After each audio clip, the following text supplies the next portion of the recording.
Eğer banda kechqurun uyqulaydigan joyidan o'rin olganda o'zi nafsini bir tergasin. Hisob kitob qilsin.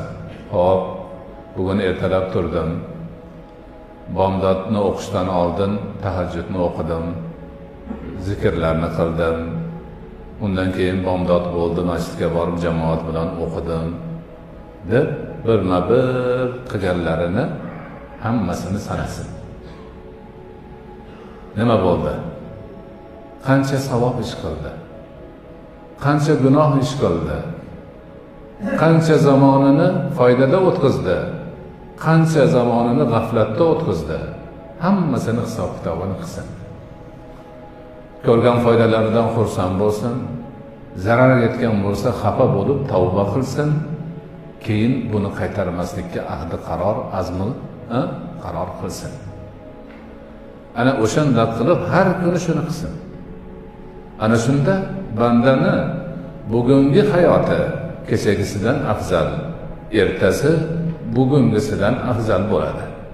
Umri bo'yi shunday bo'lib borgan banda albatta abror bandalardan bo'ladi.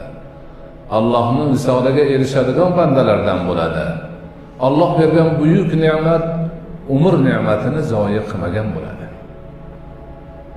Ana shu vuqufi zamoniy o'zining zamonidan muvoqib bo'lishdek buyuk barnomani to'la amalini qilgan inson bo'ladi.